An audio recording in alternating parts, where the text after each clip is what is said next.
Discarding Down with Stymie and Gums, an audiobook by Rich Baritone, read by Rich Baritone. Chapter 2, Part 3, Gums.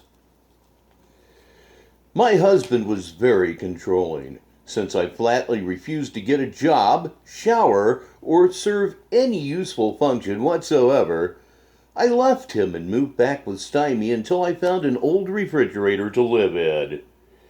But after I gave birth to whatever it was, I went back to my husband. At some point, my sister came to live with me. She had gotten hooked up with an older man. I remember him well. He had no hair. His nose and lower jaw was missing. He had the eyes of Marty Feldman and a 5-bladed knife where his left hand once was. I wanted him. Anyhow, social services was after my kids again because I suck. Oh no, I wasn't about to lose a child until I was ready to abandon it on my own.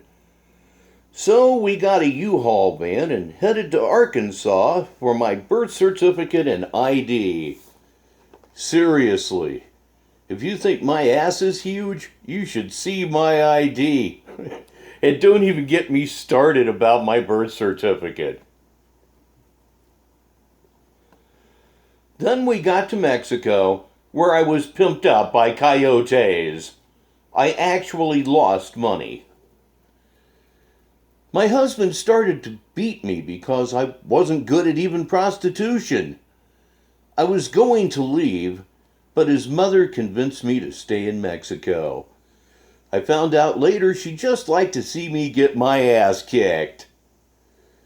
My husband later went back to the U.S. illegally, leaving me and our son, daughter, whatever it was, in Mexico until he could send for us. Or so he said. But he only sent for me. My utter lack of maternal instinct served me well yet again. Without so much as a second thought, I went back to purgatory and hit the couch. Even though he constantly beat me, I married him anyway.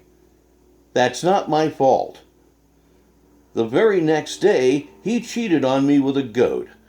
But I stayed with him to ensure that I could get the whatever the hell it is back from Mexico and use it to get government assistance.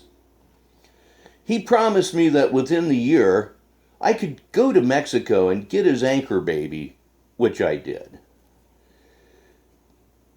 But yet another load got dumped in the fur pit. Here comes another kid I don't really want. I faked another difficult pregnancy. One blowjob to a free clinic doctor later, voila! 9 months of doctor-ordered bed rest. This upset my husband because I was now doing less than nothing.